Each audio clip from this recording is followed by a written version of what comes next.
अगर आपको डर लगता है तो आज की स्टोरी आपके लिए बिल्कुल भी नहीं है। स्टोरी को बंद करें या स्किप कर दें। और अगर आप में हिम्मत है स्टोरी सुनने की तो पहले आयतुल कुर्सी पढ़ लें और अपने आसपास हार बांध लें, क्योंकि आज की स्टोरी बहुत खौफनाक होने वाली। चलते हैं स्टोरी की तरफ। अस्सलाम वालेकुम, मेरा नाम है अदनान और मैं आप लोगों की भेजी गई हॉरर स्टोरीज को नरेट करता हूँ। और अगर आप भी मुझसे अपनी स्टोरी शेयर करना चाहते हैं तो डिस्क्रिप्शन में एक व्हाट्सअप नंबर है और एक ईमेल एड्रेस है। आप जैसे चाहे लिख के या वॉइस मैसेज के जरिए मुझसे अपनी स्टोरी शेयर कर सकते हैं। मैं बेस्ट स्टोरी सिलेक्ट करके उस पर नरेट कर दूँ। चलते हैं आज की स्टोरी। अस्सलाम वालेकुम अदनान भाई, कैसे हैं आप? उम्मीद है आप खैरियत से होंगे। मेरा नाम नसरीन है, मेरा ताल्लुक कराची से है। मैं काफ़ी टाइम से आपकी कहानी सुन रही हूँ। मुझे आपकी स्टोरीज बहुत पसंद है, ख़ास तौर पे आपकी आवाज़। बहुत शुक्रिया। मैं आपके साथ एक वाक़या शेयर करना चाहती हूँ जो कि मेरी कज़नों का है। मैं काफ़ी दिनों से सोच रही थी मगर मेरी हिम्मत नहीं हो रही थी। और सच बताऊँ तो शायद पहली दफ़ा मैं किसी को इस तरह ये वाक़या सुनाने की हिम्मत कर रही हूँ। ये वाक़या मेरे दो कज़नों का है, जो मेरे ताया की बेटे रफ़ीक और छोटे चाचू की बेटी सोनिया का। ये दोनों राजनपुर के आगे एक इलाका है जलालपुर, ये दोनों वहाँ पर रहते थे। ये वाक़या काफ़ी पुराना है। उस टाइम वहाँ पर ज़्यादातर जंगल था और अगर घर थे भी तो काफ़ी ज़्यादा फासले पर और दूर दूर थे एक दूसरे के। घर आने जाने के लिए लेडीज़ अकेले सफ़र नहीं करती थी, बल्कि उनके साथ कोई ना कोई मर्द आता जाता था। तो इसलिए अगर मेरी चची लोगों ने कहीं आना जाना होता था तो मेरे चचा उनके साथ आते जाते, वो अकेली कहीं नहीं आती जाती थी। अब हम लोग कहानी पर आते हैं। जब मेरे ताया को पता चला कि रफ़ीक भाई सोनिया को पसंद करते हैं तो इन्होंने छोटे चचा से रिश्ता मांगा। इन्होंने हाँ कर दी तो हंसी खुशी उन दोनों की शादी हो गई। उनकी शादी को 2 साल गुजर गए मगर दोनों को कोई बच्चा नहीं हुआ। तो ताया काफी ज्यादा परेशान हो गए, क्योंकि ताया का एक ही बेटा था, उनकी कोई औलाद नहीं थी। तो मेरे ताया ने रफ़ीक भाई से बात की कि 2 साल हो गए आपकी शादी को मगर आपका कोई बच्चा नहीं है, तो मैं चाहता हूं कि आपकी दूसरी शादी कर दी जाए। लेकिन रफ़ीक भाई ने साफ साफ मना कर दिया कि अगर अल्लाह पाक मुझे औलाद देगा तो सोनिया से ही देगा, मैं दूसरी शादी कभी नहीं करूंगा। तो ये बात सुनकर सोनिया भी बहुत ज्यादा खुश हुई। ऐसा नहीं था कि ताया और ताई को सोनिया पसंद नहीं थी, वो इन्हें बहुत ज्यादा प्यारी थी, क्योंकि वो थी ही इतनी अच्छी और प्यारी। लेकिन उन्होंने सिर्फ बच्चों की ख्वाहिश में रफ़ीक भाई को ये बात बोल दी। और फिर अल्लाह पाक का करम हुआ, तीसरे साल अल्लाह पाक ने इन्हें एक बेटा अता किया। और फिर कुछ अरसे बाद मेरी ताई का इंतकाल हो गया। फिर उनके बाद अल्लाह पाक ने उनको 2 बेटियां और थी, और 3 बच्चों के बाद ताया का भी इंतकाल हो गया। असल में जब ताया और ताई जिंदा थे तो अगर कहीं आना जाना होता था तो वो दोनों ही आते जाते थे। सोनिया इतना ज्यादा कहीं भी आती जाती नहीं थी। अपने शौहर, अपने बच्चों और अपने घर में ऐसी खुश और गुम रहती थी कि हद से ज्यादा। और फिर ताया के इंतकाल के काफी अरसे बाद हमारे खानदान में किसी की शादी थी। उन दोनों को उस शादी पर जाना था, लेकिन रफ़ीक भाई को कोई जरूरी काम पड़ गया तो वो काफी ज्यादा परेशान हो रहे थे, क्योंकि काम भी जरूरी था और वो सोनिया को अकेले भेजना भी नहीं चाहते थे। तो सोनिया ने कहा कि आप परेशान ना हो, आप चले जाएं, मैं गांव की लेडीज के साथ चली जाऊंगी और उन्हीं के साथ वापस भी आ जाऊंगी। तो उन्होंने कहा कि ठीक है, और वो काम पर चले गए। तो सोनिया उन लेडीज के साथ चली गई। वहां पर सवारी का कोई इंतजाम नहीं होता था, ना तो वहां पर कोई रोड बने हुए थे और ना ही आने जाने के लिए सवारी का कोई इंतजाम होता था। वहां ज्यादातर लोग चलकर जाते थे और चलकर ही वापस आते थे। तो लेडीज के साथ चली गई। वो काफी ज्यादा फासले पर थी, उनको वहां पर सारा दिन लग गया। और जब वो वहां से वापस आई तो काफी अंधेरा हो गया था। तो वापसी पर सोनिया ने उन लेडीज से कहा मुझे वॉशरूम जाना है। उन्होंने कहा कि ठीक है, आप एक साइड पर होकर आ जाए, हम आपका वेट करते हैं। तो सोनिया बाजी वॉशरूम करने के लिए चली गई। انہوں نے ادھر ادھر دیکھا تو کچھ کھنڈرات تھے وہاں پر پرانے مکانات کے. تو سونیا باجی وہاں پر گئی اور واش روم کر کے فری ہو کر آ گئی. تو پھر جب وہ گھر واپس پہنچی تو باقی لیڈیز اپنے گھر چلی گئی اور وہ اپنے گھر آ گئی. پھر شاید وہ دن ان کی بد نصیبی کا دن تھا اور جب وہ گھر آئیں تو بہت زیادہ خاموش رہنے لگی. پہلے تو رفیق بھائی نے ان چیز کو اگنور کیا لیکن پھر انہوں نے نوٹ کیا کہ کیا مسئلہ ہے کہ یہ اتنا زیادہ خاموش رہتی ہے. انہوں نے بات کرنے کی کوشش کی تو سونیا نے کہا کہ نہیں کچھ نہیں ہے. اور پھر کچھ ٹائم کے بعد رفیق بھائی نے یہ بات نوٹ کی کہ وہ جب بھی گوشت لے کر آتے ہیں تو وہ کافی زیادہ ہوتا ہے مگر جب وہ پک کر سامنے آتا ہے تو دیچکی میں بہت ہی کم ہوتا ہے. تو انہوں نے تھوڑا شک ہونے لگا کہ یہ کیا مسئلہ ہے. یہ چیز دیکھنے کے لیے وہ دوبارہ گوشت لے کر آئے. وہ گوشت انہوں نے سونیا کو دیا اور لے کر اندر چلی گئے کچن میں. اور پھر تھوڑی دیر بعد رفیق بھائی کچن میں گئے. جب انہوں نے دیکھا تو سونیا کچا گوشت کھا رہی تھی. رفیق بھائی یہ منظر دیکھ کر بہت زیادہ پریشان ہوئے. رفیق بھائی نے انہیں ڈانٹا اور سونیا سے وہ گوشت چھین لیا. سونیا آگے سے چپ رہی, اس نے کچھ بھی نہیں بولا اور رفیق بھائی گوشت لے کر آ گئے. وہ کافی زیادہ حیران ہوئے کہ اس کو کیا ہو گیا. پھر وہ سونیا کو لے کر آیا اور اس سے بات وغیرہ کرنے کی کوشش کی مگر وہ بالکل چپ, اس نے کچھ بھی نہیں بولا. بہرحال اسی طرح سے دن گزرتے گئے.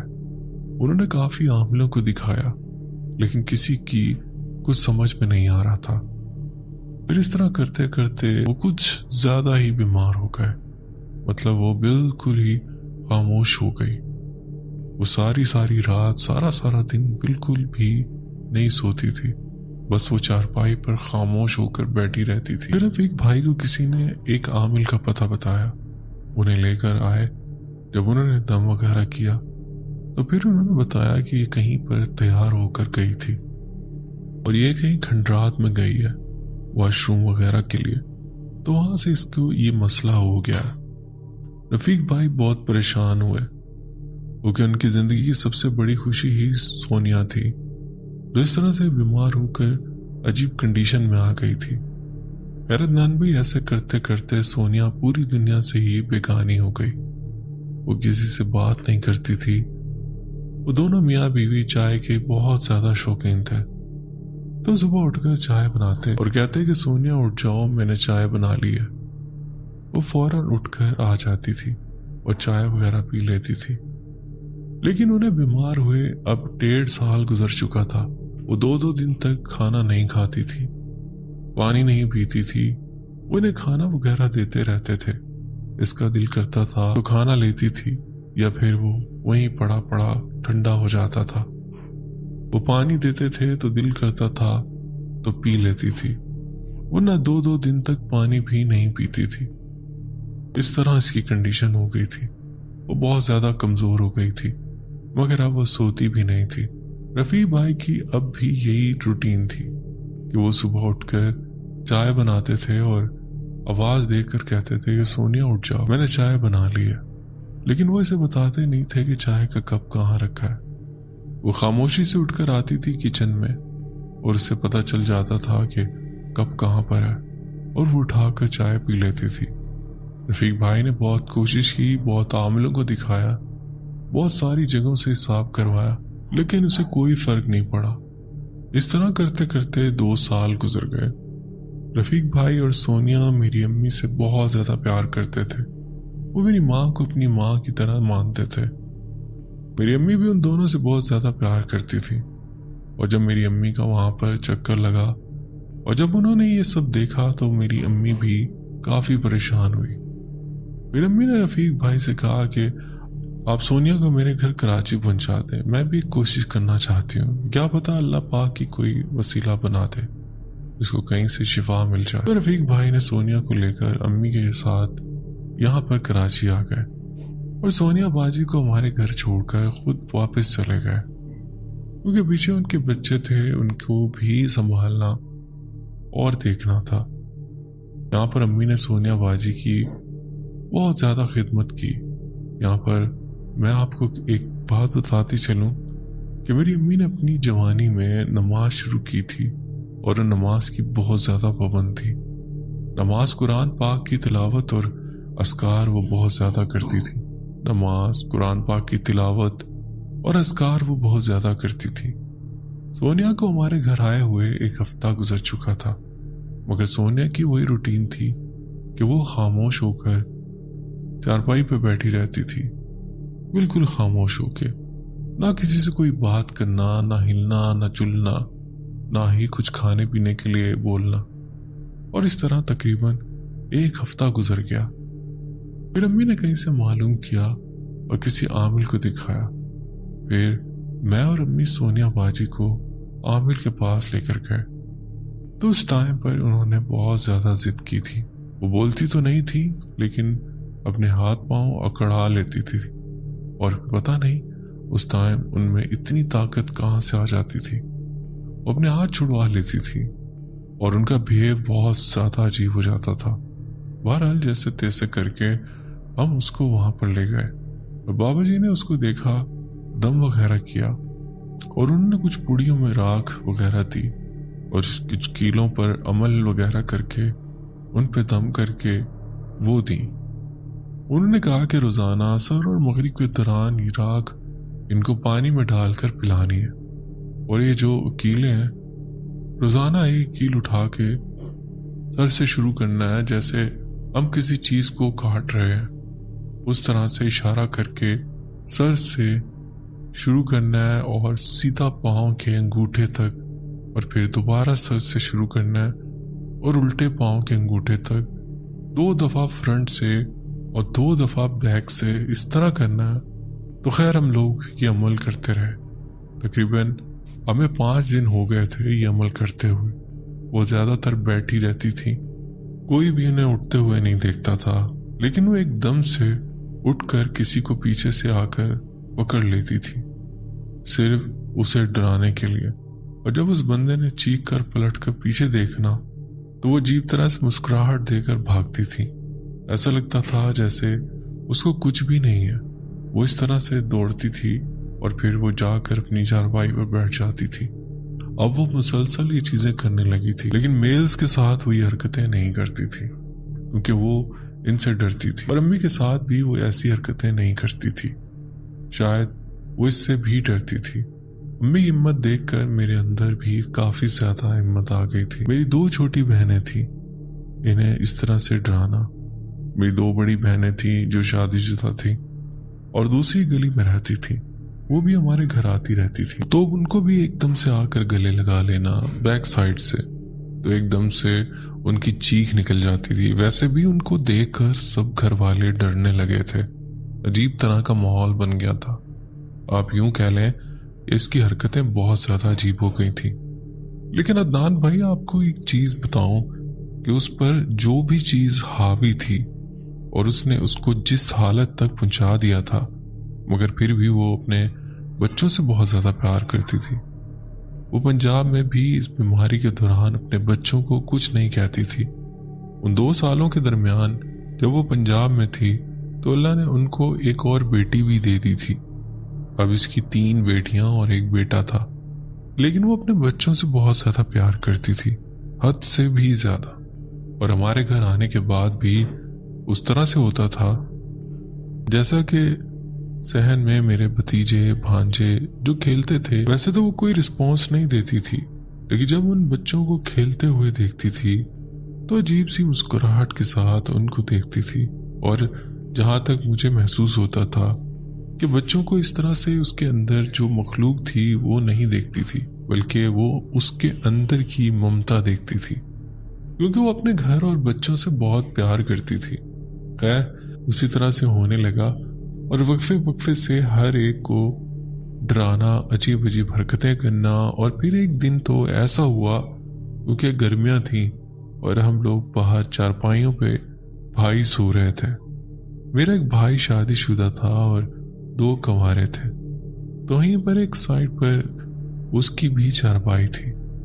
بس پتہ چلا یہ رات کو اٹھی، اس کو اٹھتے ہوئے تو کسی نے نہیں دیکھا، لیکن جب میرے بھائی کی آنکھ کھلی تو اس نے ایک دم سے میرے بھائی کا گلا دبا دیا. بہت مشکل سے چیخیں مار کر اس نے اس کے ہاتھ ہٹائے. جب تک ہم سب پہنچ گئے، جب ہم اٹھ کر بھاگے اس کی طرف، تو اس نے ایک دم سے ہاتھ چھوڑے اور عجیب طرح سے ہنستے ہوئے پھر وہیں چارپائی پر جا کر بیٹھ گئی. یہ منظر دیکھ کر ہم سب بہت زیادہ پریشان ہو گئے. بچے خوف زدہ ہو گئے. پورے گھر میں عجیب سا ماحول ہو گیا. بہرحال اب امی کو بھی بہت زیادہ ڈر لگنے لگا کہ کہیں یہ میرے کسی بچے کو نقصان نہ پہنچا دے. ایک کمرے میں میرے بھائی سوتے تھے اور دوسرے کمرے میں میں اور میری امی ہوتے تھے، اور ہمارے ساتھ ہی 2 کمرے بھائی کے تھے. تو بھائی کا ایک کمرہ خالی تھا، تو بھائی نے کہا کہ ایسا کرتے ہیں کہ اس کو اس کمرے میں سلاتے ہیں، تو ہم باہر سے یا کنڈی لگا دیں گے یا تالا لگا دیں گے. کم از کم یہ خطرہ تو نہیں ہوگا کہ یہ کسی کو کوئی نقصان پہنچائے گی. تو امی نے کہا کہ ٹھیک ہے، یہ آئیڈیا صحیح ہے. جب میں نے یہ مشورہ کیا تو میری بڑی بھائی کی تھوڑی عادت تھی بولنے کی، چیخنے چلانے کی اور اس طرح کی باتوں پہ اس طرح کرنے کی کہ جب ہم نے یہ فیصلہ کیا تو بھابھی نے بہت زیادہ شور مچایا. ویسے اگر دیکھا جائے تو ایک طرح سے اس کا خوف ٹھیک بھی تھا. اس کے چھوٹے چھوٹے بچے تھے، وہ بولنے لگی کہ نہیں، مجھے ڈر لگتا ہے، اس کو میرے دوسرے کمرے میں مت رکھو. بہرحال انہوں نے کافی کچھ برا بھلا بولا اور سونیا کو بھی برا بھلا بول دیا غصے میں، مگر ہمارے گھر میں کوئی بھی اسے ایک لفظ تک نہیں بولتا تھا، کیونکہ ہمیں پتہ تھا جو بھی چیز ہے وہ کافی طاقتور ہے اور وہ کچھ بھی کر سکتی ہے. لیکن اس رات بھابھی نے بھی کافی زیادہ چیخم پکار کی، مگر بھائی نے اس کو ڈانٹ کر چپ کروا دیا کہ خاموش ہو جاؤ. میرے چھوٹے بہن بھائیوں کو اگر کسی کو کوئی نقصان ہو گیا تو پھر میں کیا کروں گا. بہرحال ہم نے سونیا کو اسی کمرے میں بیڈ پر بٹھا دیا، کیونکہ وہ لیٹتی تو تھی نہیں، کیونکہ نیند تو اس کو آتی ہی نہیں تھی. تو وہ وہیں پر بیٹھ گئی اور ہم نے باہر سے کنڈی لگا دی. بھابھی اپنے بچوں کے ساتھ اندر بیٹھی ہوئی تھی، کیونکہ لائٹ نہیں تھی، اندھیرا تھا. تو بھابھی کوئی بات بول رہی تھی کہ ان کی بیک سائڈ پر ان کی بیٹی بیٹھی ہوئی ہے. وہ بات کرتی رہی اور جب انہوں نے مڑ کر دیکھا تو وہ کیا دیکھتی ہیں کہ ان کی بیک سائڈ پر سونیا بیٹھی ہوئی ہے اور اس کے سارے بال اس کے چہرے پر ہیں. تو ایک دم سے بھابھی نے چیخ ماری. ان کو دیکھ کر بچوں نے بھی چیخ ماری اور چیختے ہوئے باہر نکل کر آ گئے. تو ہم سب آ گئے. بھائی بھی بھاگا ہوا آیا. بھائی نے پوچھا کیا ہوا، تو بھابھی نے کہا کہ سونیا یہاں پر بیٹھی ہوئی ہے، اس کے سارے بال بکھرے ہوئے ہیں، اس کی شکل بہت عجیب ہو رہی ہے اور اس کی آنکھیں بڑی بڑی ہیں اور وہ عجیب طریقے سے مسکرا رہی ہے. لیکن بھائی نے جب اندر جا کر ٹارچ چلا کر دیکھا تو کچھ بھی نہیں تھا وہاں پر. کمرہ خالی تھا اور جس کمرے میں سونیا کو بٹھایا گیا تھا ہم نے وہاں پر جا کر دیکھا دروازہ باہر سے لاک تھا. جب ہم نے دروازہ کھولا تو اندر گئے. ہمارے دلوں میں اتنا زیادہ خوف چھا چکا تھا کہ بہت ہمت کر کے ہم اپنے بھائی کے پیچھے گئے. بھائی الحمدللہ بہادر تھے. بھائی نے دروازہ کھولا، اندر جا کر دیکھا تو سونیا بالکل خاموشی سے بیٹھی ہوئی تھی. اور جیسے جیسے وہ رات بھی گزر گئی ہم لوگ کافی زیادہ پریشان ہوئے اور پھر ہمیں کسی نے ایک اور عامل کا پتہ بتایا. وہاں پر لے کر گئے، اس نے دیکھا، اس کو دم کیا. انہوں نے پھر الگ ہو کر امی کو بتایا یہ جو بھی چیز ہے یہ سونیا کو ختم کر چکی ہے. اللہ پاک نے بس اس کی سانسیں رکھی ہوئی ہیں، جبکہ سونیا اندر سے ختم ہو چکی ہے. اب علاج کرنے کا کوئی فائدہ نہیں ہے. اگر ہم کوئی وظیفہ کرتے ہیں، کوئی عمل کرتے ہیں تو سونیا کے اندر اتنی ہمت نہیں کہ یہ برداشت کر پائے. وہ ایک ہی جھٹکے میں اس کو مار ڈالے گی. یہ اتنا زیادہ کمزور ہو چکی ہے. امی نے ان کی کافی زیادہ منت سماجت کی. اس سے چھوٹے چھوٹے بچے ہیں، آپ سے کچھ بھی ہو سکتا ہے تو آپ کریں. عامل نے کہا میں پہلے ہی آپ کو بتا چکا ہوں کہ اس کے اندر اتنی ہمت نہیں بچی. اگر ہم عمل شروع کریں گے تو وہ چیز ایک ہی جھٹکے میں اس کو مار ڈالے گی. لیکن پھر بھی اگر آپ اتنا زیادہ اصرار کریں تو ٹھیک ہے، میں عمل کروں گا، لیکن اس سے پہلے مجھے اس کے شوہر کی اجازت چاہیے. آپ اس کے شوہر کو بلاؤ وہ مجھے اجازت دے کیونکہ اس کے زندہ رہنے کے چانسز بہت زیادہ کم ہیں۔ تو پھر امی نے رفیق بھائی کو پنجاب سے بلایا۔ جب وہ آئے تو امی نے سارا واقعہ ان کو بتایا کہ وہ عامل مجھے اس طرح سے بول رہا ہے، اب تم بتاؤ کہ مجھے کیا کرنا چاہیے۔ عدنان پہ اس دن سونیا اندر کمرے میں بیٹھی ہوئی تھی، امی اور رفیق بھائی باہر صحن میں بیٹھے ہوئے تھے اور اسی بات پر آپس میں مشورہ کر رہے تھے۔ رفیق بھائی تھوڑی دیر کے لیے خاموش بیٹھے رہے اور اپنی بیگم کو دیکھنے لگے۔ تھوڑی دیر وہ ان کو ایسے ہی دیکھتے رہے، شاید ان کو اپنی زندگی خوشگوار لمحات یاد آ رہے تھے۔ وہ بہت ہی مشکل وقت تھا ان کے لیے اور شاید یہ فیصلہ کرنا بھی۔ اس کے بعد انہوں نے ایک ٹھنڈی آہ بھری اور ان کی آنکھوں میں آنسو آ گئے۔ انہوں نے کہا کہ چچی جان، میں جانتا ہوں کہ سونیا کی کیا کنڈیشن ہے، یہ کچھ بھی برداشت نہیں کر پائے گی۔ اب جو اس کا حال ہے اور اگر اس عمل کے دوران اسے کچھ ہوتا ہے تو میں پوری زندگی خود کو معاف نہیں کر پاؤں گا۔ میں خود کو اس کا قاتل سمجھوں گا کہ میں نے اجازت دی تھی عمل کرنے کی، جس کی وجہ سے سونیا کی زندگی ختم ہو گئی اور وہ مجھ سے دور چلی گئی۔ تو لہٰذا میرے اندر اتنی ہمت نہیں ہے کہ میں اس بات کی اجازت دوں۔ انہوں نے کہا کہ سونیا کی جتنے دن بھی زندگی ہے میں اس کی خدمت کر بھی رہا ہوں اور ہمیشہ کرتا رہوں گا۔ پھر وہ سونیا کو لے کر گاؤں چلے گئے۔ انہوں نے منع کر دیا کہ نہیں، میں یہ عمل نہیں کروا سکتا۔ اور پھر کچھ ہی دنوں کے بعد ہمیں یہ خبر سننے کو ملی کہ سونیا اس دنیا چھوڑ کر چلی گئی ہے۔ تو پھر امی بھی گئی وہاں پر رفیق بھائی کے پاس۔ جب انہوں نے رفیق بھائی سے پوچھا کہ کیا ہوا، تو رفیق بھائی نے بتایا، چچی جان، سونیا کی تو وہی روٹین تھی۔ میں ایک دن صبح اٹھا اور چائے بنائی اور میں نے چائے کپ میں ڈال کر جب سونیا کو آواز دی، آ جاؤ مل کر چائے پیتے ہیں، دیکھو تمہاری چائے میں نے نکال کر رکھ دی ہے، لیکن سونیا نہیں آ رہی تھی۔ میں نے بار بار بلایا مگر وہ نہیں آئی، اور پھر میں خود اٹھا اور اندر جا کر دیکھا تو میں نے دیکھا کہ سونیا اتنے سالوں کے بعد چارپائی پہ بالکل سیدھی لیٹی ہوئی ہے۔ اس کو اس طرح سے لیٹے ہوئے دیکھ کر ایک لمحے کے لیے تو مجھے بہت زیادہ خوشی ہوئی، اور پھر ایک دم سے مجھے خیال آیا کہ یہ اس طرح سے کیوں لیٹی ہوئی ہے۔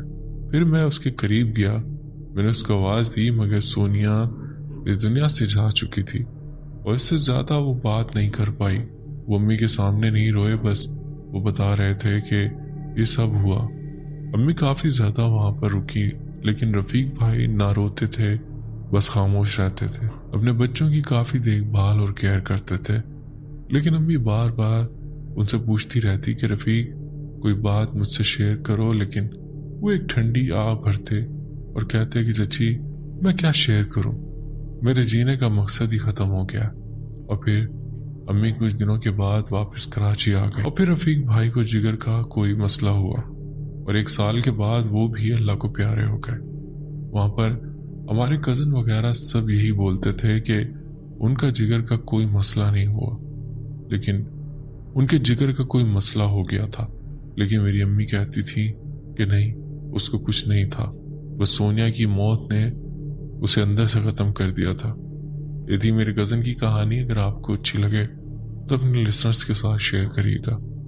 تو بہت شکریہ، آپ نے سٹوری شیئر کی اور بہت ہی ایموشنل اور بہت ہی دردناک سٹوری تھی۔ اللہ تعالیٰ ان کی بخشش فرمائے، آمین۔ تو دوستو، اگر آپ میری سٹوری اب تک سن رہے ہیں اور آپ نے میرا چینل سبسکرائب نہیں کیا ہو تو آپ سے ریکویسٹ ہے کہ چینل کو سبسکرائب کر لیں، اور ہو سکے تو اپنے فرینڈز اینڈ فیملیز کے ساتھ لاسٹ میں شیئر کریں۔ بڑھتے ہیں ایک اور سٹوری کی طرف۔ ہم لوگ دبئی میں ہوتے ہیں، میں، میرے 3 کزن اور میرے 2 دوست دبئی میں ایک جگہ ہے شوگا کے نام سے۔ تو ہمارا وہاں جانے کا پلان بنتا ہے اور ہم سب اکٹھے ہوتے ہیں۔ ہمارے پاس 2 گاڑیاں ہوتی ہیں اور ہم لوگ اپنے پوائنٹ کی طرف جاتے ہیں۔ ہم لوگ تقریباً 1 گھنٹے کی ڈرائیو کر کے وہاں پہنچتے ہیں، اور جب ہم لوگ وہاں پہنچتے ہیں تو سامان وغیرہ نکال کر باربیکیو وغیرہ کرتے ہیں۔ اس کے بعد میں اپنے 3 کزن کو کہتا ہوں کہ آؤ تھوڑا اوپر چلتے ہیں، جبکہ میرے باقی 2 دوست کافی زیادہ تھک جاتے ہیں۔ وہ کہتے ہیں ہم ادھر ہی ریسٹ کریں گے، آپ اوپر سے ہو آؤ۔ اوپر جو جگہ ہے وہ کافی زیادہ ہائٹ پر ہے، تقریباً 150 سیڑھیاں، وہ چڑھ کر اوپر ٹاپ پر جانا پڑتا ہے۔ وہاں پر جا کر ہم لوگ بیٹھے رہتے ہیں गप शप करते हैं। मैं अपने कज़न का नाम आपको बताता चलूं। एक का नाम साद है, एक का नाम वहाब है और एक का नाम जवाद है। हम सब आपस में गप शप करते रहते हैं। तो मेरे कज़न वहाब को कोई कॉल आती है। वो सुनने के लिए थोड़ा साइड पर जाता है और हम लोग पीछे बैठकर गपशप करते रहते हैं। काफी देर गुजर जाती है और वो वापस नहीं आता। तो हम उसे देखना शुरू हो जाते हैं कि वो किधर गया। इतने में हमें इसकी चीख की आवाज सुनाई देती है। हम दौड़ते हुए उस साइड पर जाते हैं और वहां जाकर क्या देखते हैं कि वो नीचे पड़ा हुआ है और खौफ से कांप रहा है।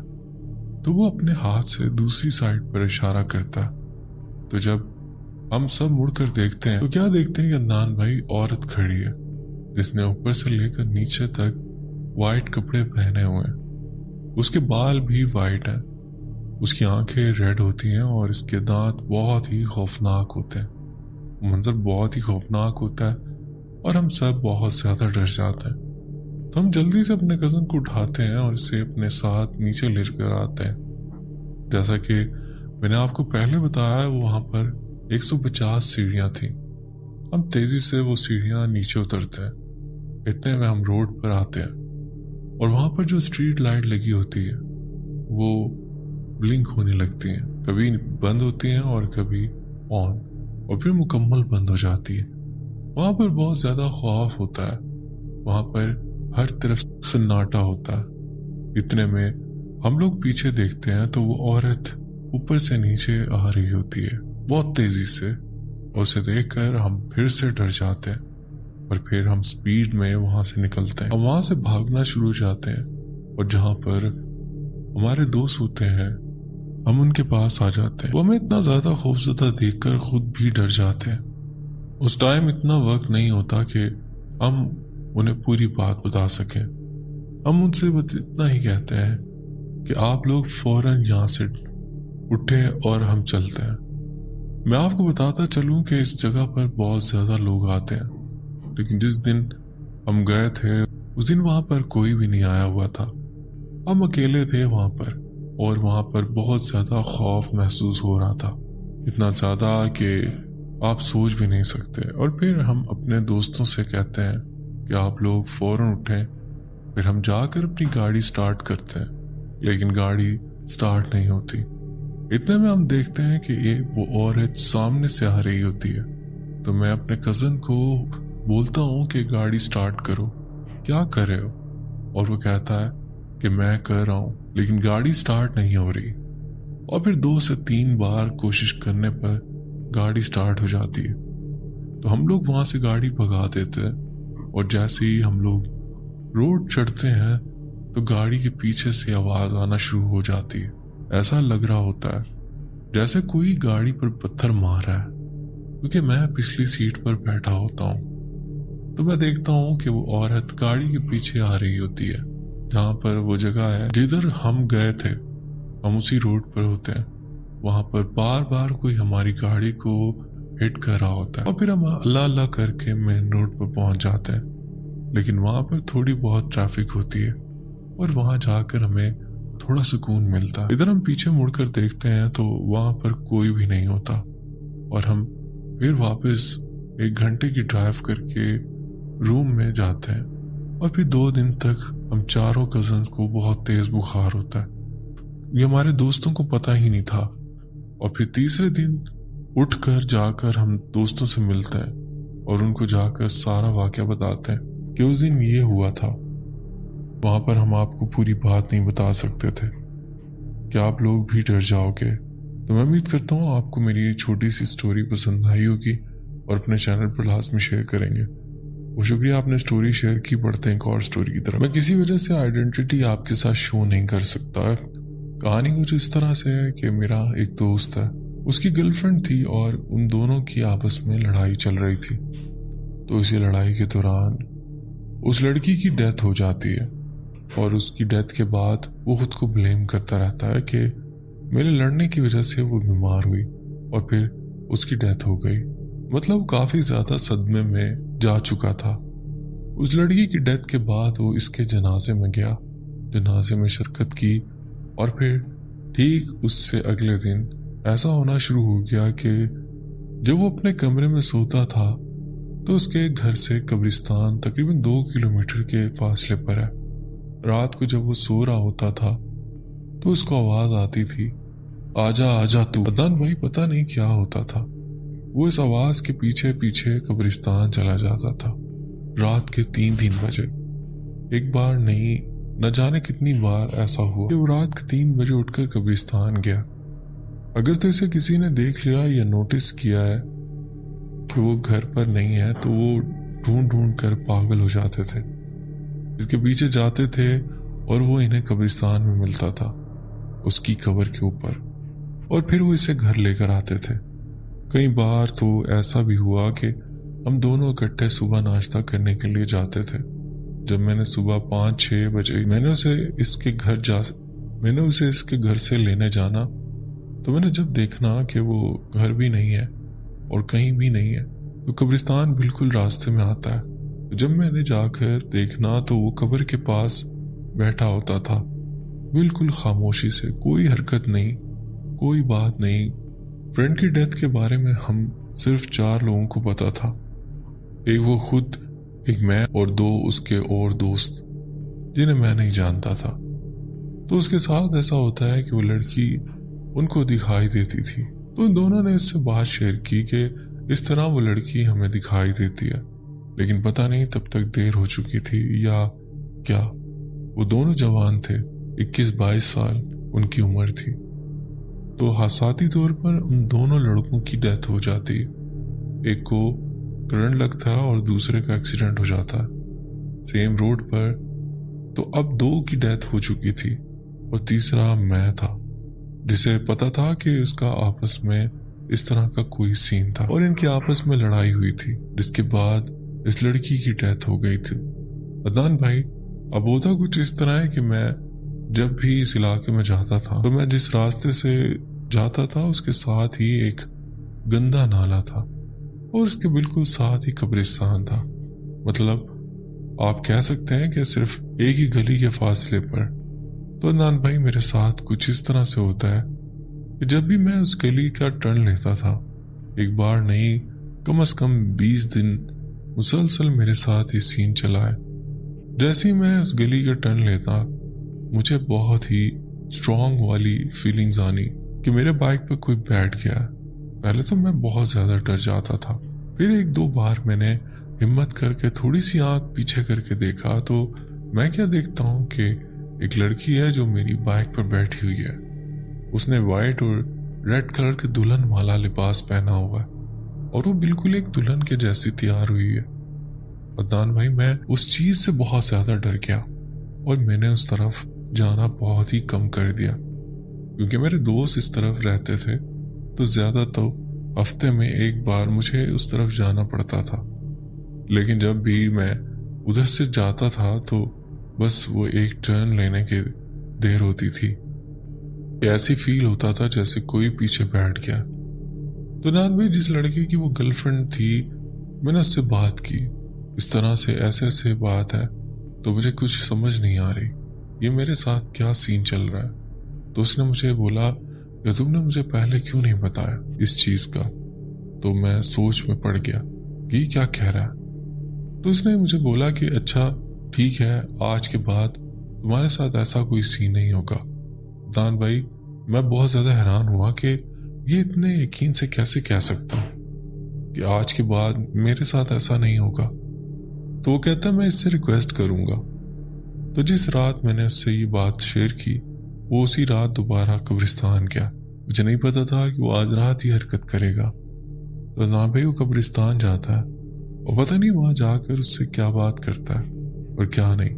उस रात के बाद कभी भी मेरे साथ वो चीज दोबारा नहीं हुई। अब तो तकरीबन मैं डेली वहां जाता रहा, डेली मेरा चक्कर लगता है, और उस रात के बाद एक बार भी मेरे साथ ऐसा नहीं हुआ। मैं इस रास्ते से गुजरा हूँ कि मुझे कुछ फील हुआ हो या नजर आया हो। दादा भी ये थी मेरी कहानी, इसे अपनी आवाज में लाजमी शेयर करिएगा, मैं वेट करूंगा। बहुत शुक्रिया आपने स्टोरी शेयर की, बढ़ते हैं एक और स्टोरी की तरफ। बहुत शुक्रिया आपने अपनी स्टोरी शेयर की, बढ़ते हैं एक और स्टोरी की तरफ। मेरा नाम नाजिया और मैं आज आपके साथ एक कहानी शेयर करना चाहती हूँ जो मेरी मम्मा के साथ पेश आई थी कहानी कुछ इस तरह है कि जब मैं 5-6 साल की थी, वो हमारा पुराना घर था, सहन था, सामने 2 कमरे थे और लेफ्ट साइड पे कमरे के साथ ही एक और रूम था जिसे हम बैठक के तौर पर इस्तेमाल करते थे। उसके साथ बाथरूम था और बाथरूम के साथ थोड़ी सी स्पेस थी और फिर उसके आगे बरामदा और फिर साथ ही एंट्रेंस डोर था। फिर मामा पापा की लव मैरिज थी और मेरे पापा की फैमिली में से कुछ लोग ऐसे थे जो मेरी मम्मा के ख़ानदान को पसंद नहीं करते थे। अब अल्लाह बेहतर जानता है कि मैं किसी पर इल्ज़ाम नहीं लगाना चाहती, लेकिन ऐसा था कि किसी ने जादू वगैरह करवाया हुआ था। इस बात का अंदाज़ा हमें इस चीज़ से हुआ कि हमारे घर में बहुत अजीब एक्टिविटीज़ होती थी। मेरी खाला सियालकोट में रहती थी, तो जब भी गर्मियों की छुट्टियां होती थी तो हम सारी फैमिली वहाँ चले जाते थे और जब हम घर वापस आते थे तो हमारे कमरे की दीवारों पर खून के छींटे पड़े होते थे और जिस साइड पर मेरी मम्मा सोती थी उस साइड पर ज्यादा खून होता था। ऐसा लगता था जैसे किसी ने ऊपर खून फेंका। हमारे घर के साथ ही मेरे ताया अबू का घर था। मेरी मम्मा उनको बुला के लाती, वो सारे भी वो चीज़ देखते, हम भी चीज़ देखते थे, मगर हमें ये कहकर टाल दिया जाता था कि कोई चिड़िया कमरे में आ गई होगी और वो कमरे में लगी होगी और ये इस चिड़िया का खून है। हालांकि चिड़िया में इतना ज़्यादा खून नहीं होता जितना खून हमें वहाँ पर नजर आता था। मेरे पापा एक बाइक के शोरूम में मैनेजर की पोस्ट पर थे। वो शहर जाते थे और गांव काफ़ी दूर था शहर से और रात को वो अक्सर लेट भी आते थे। हम घर में अकेले होते थे तो कभी कभी ऐसा होता था कि हमारी जो बैठक थी हमें ऐसा महसूस होता था जैसे किसी ने उसके दरवाजे को नॉक किया। उस टाइम हम छोटे थे और मम्मा घर में अकेली होती थी तो मम्मा डर जाती थी। उन्हें पता भी था उनके साथ डेली ही कोई ना कोई एक्टिविटी होती थी। तो फिर मेरी मम्मा तायाबू लोगों को बुला कर लाती। वो अक्सर चेक करती मगर अंदर कोई भी नहीं होता था। उसके अलावा मम्मा को अपने ही फैमिली मेंबर की आवाज़ से सुनाई देती थी जैसे कोई इन्हें बुला रहा हो, लेकिन जब वो बाहर जाती थी तो बाहर कोई भी ना होता। अक्सर मेरे साथ भी ऐसा होता कि मुझे ऐसा लगता जैसे मुझे मम्मा बुला रही है या मेरा भाई नानो या फिर किसी कज़न की आवाज़ में मुझे बुलाया जाता था, लेकिन होता कोई नहीं था। हमारी फैमिली में मैं सबसे ज़्यादा डरपोक समझी जाती थी बचपन में और ऐसा था भी। हम 3 बहनें और एक भाई हैं। मेरी एक बहन मेरी ट्विंस है और मेरी एक सिस्टर छोटी है और भाई 1 साल छोटा है। तो हम चारों बहन भाइयों में सबसे ज़्यादा डरपोक मैं ही होती थी। मैं इतना ज़्यादा डरती थी कि मैं दिन के टाइम भी अकेली नहीं रह सकती थी। अगर वॉशरूम जाना होता था तो मैं किसी को साथ लेकर जाती थी। तो हमारे एक पीर साहब हैं, मेरी मम्मा उनसे तावीज़ वगैरह लेकर मुझे देती थी ताकि मुझे डर ना लगे। मुझे बचपन में इस हवाले से बहुत ज़्यादा मसला होता था और मुझे सांस का भी मसला था। क्या हुआ कि गर्मियों के दिन थे और मैं घर में अकेली थी। दोपहर का टाइम था, हालांकि मैं कभी घर में अकेली नहीं रहती थी। अब मुझे याद नहीं है कि वो क्या वजह थी। मैं घर में अकेली थी, मेरी मम्मा बाहर किसी रिश्तेदार के घर गई हुई थी। तो हमारा वो रूम जहाँ हम सोते थे, ऊपर छत वाला पंखा था और नीचे चारपाई थी। मैं कपड़ों के साथ खेल रही थी और फिर खेलते खेलते मुझे ऐसा महसूस हुआ जैसे कोई मेरे पीछे आकर बैठा हुआ है। मुझे बहुत ही स्ट्रॉन्ग फीलिंग आई कि कोई मेरे पीछे खड़ा है और मैं खेलती खेलती अचानक रुक गई। मैं इतना ज़्यादा डर गई थी कि मैं हिल भी नहीं पा रही थी और मैं चुप करके वहाँ बैठ गई। मेरी आंखों से आंसू निकल रहे थे तो मुझे सब कुछ याद आने लग गया कि मैं कैसे यहाँ पर अकेली बैठी हुई हूँ। मैं इतनी बहादुर कब से हो गई और जो कोई भी मेरे पीछे था मुझे ऐसा महसूस हो रहा था जैसे वो मुसलसल मुझे घूर रहा है। तब मेरा दिल कर रहा था कि मैं जल्दी से घर से बाहर भाग जाऊं, लेकिन मुझ पर इतनी हिम्मत नहीं थी कि मैं वहां से उठ भी सकूं। मैं बस वहां पर चुप करके बैठी रही, लेकिन फिर मुझे ऐसा महसूस हुआ जैसे वो मेरे नज़दीक आ रहा है और इस चीज़ से मैं और ज़्यादा डर गई। और भी पता नहीं मुझ में कैसे हिम्मत आई, तो मैं वहीं पर सब कुछ छोड़कर बाहर की तरफ भागी।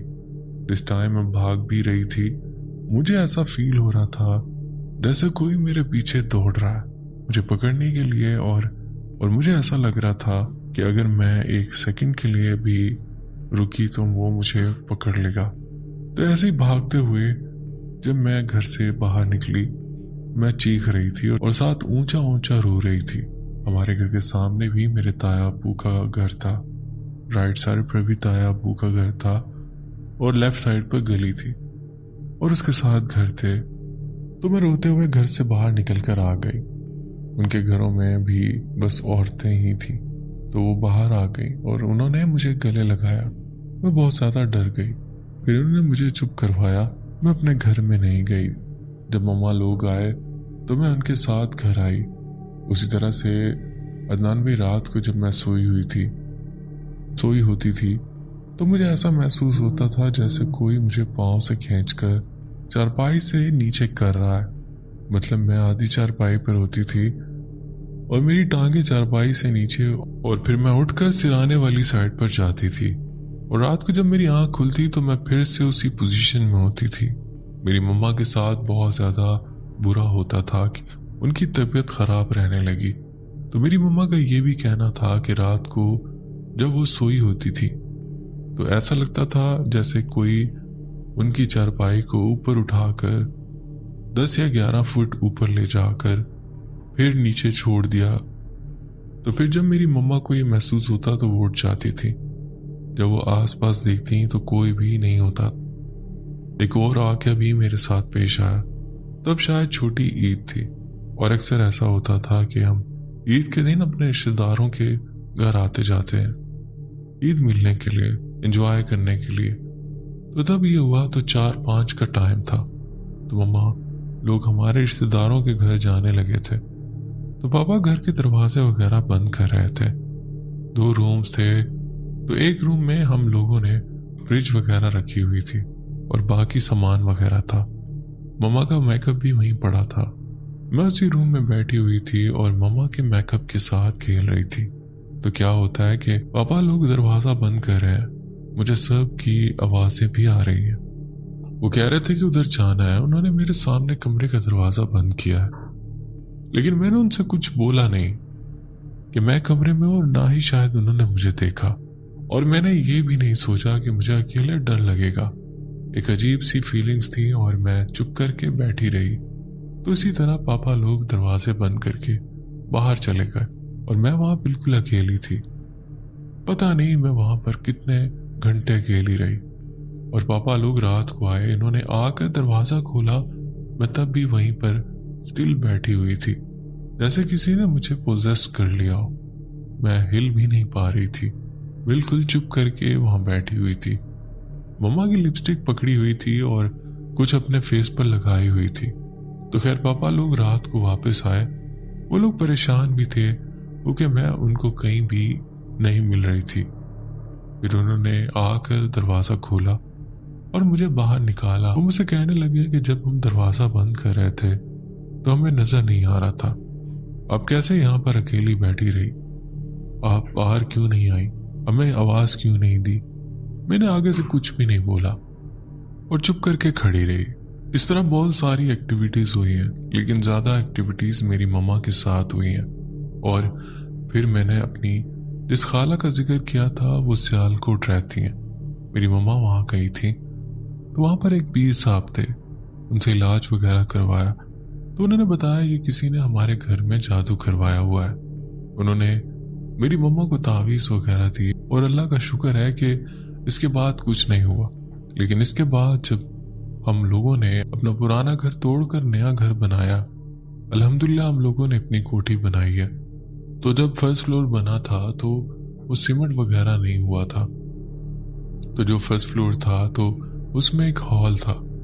राइट साइड पर 2 कमरे थे, सामने किचन था और लेफ्ट साइड पर भी एक बड़ा सा रूम था, साथ गैराज था और हॉल था। मैं लेफ्ट साइड से ही सीढ़ियां ऊपर को जाती थी। तो राइट साइड पर जो रूम थे, मम्मा का जो जहेज का फर्नीचर था हमने वहां पर रखा हुआ था। تو تب بھی گرمیوں کے دن تھے, ہم لوگ اسکول گئے ہوئے تھے. ہم اسکول سے واپس آئے تو میری جو ٹوئن سسٹر تھی, تب ہم 6 یا 7 کلاس میں پڑھتے تھے. تو وہ بتاتی ہے کہ جب وہ اسکول سے واپس آئی تو باہر گرمی تھی, تو میں روم میں صوفے پر آ کے لیٹ گئی اور سو گئی. ہم نے صوفے دیوار کے ساتھ لگائے ہوئے تھے اور ایک صوفہ سامنے تھا. تو اس کا کہنا تھا کہ جب وہ اٹھی تھی تو اس کے سامنے صوفے پر سفید کپڑوں میں ایک عورت کو دیکھا تھا. وہ مجھے مسلسل دیکھ رہی تھی اور شاید اسی وجہ سے میری آنکھ کھل گئی. کیونکہ اب کمرے میں اندھیرا تھا, میں ٹھیک سے اس کے فیس نہیں دیکھ پا رہی تھی, لیکن وہ بہت ہی عجیب اور ڈراؤنی شکل کی عورت تھی. تو تب میں چیخ مار کر روم سے باہر آ گئی. اس نے میری مما لوگوں کو بتایا, لیکن کسی نے بھی اس کی بات پر یقین نہیں کیا. اور پھر جو پچھلی گرمیاں گزری ہیں اس میں دوبارہ ہمارے گھر میں کافی ایکٹیویٹیز ہوئی. تو میرے پاپا کا کہنا ہے کہ ہمارے گھر میں جو اوپر مومٹی بنی ہوئی ہے, تو پاپا گرمیوں میں چھت کے اوپر سوتے تھے.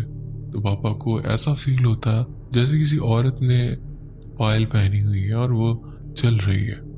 اس کی آواز آ رہی ہے اور مجھے ایسا لگتا تھا جیسے کوئی میری چائے پائی کے گرد چکر لگا رہا. اور دیکھتی بھی تھی لیکن کوئی بھی نہیں ہوتا تھا.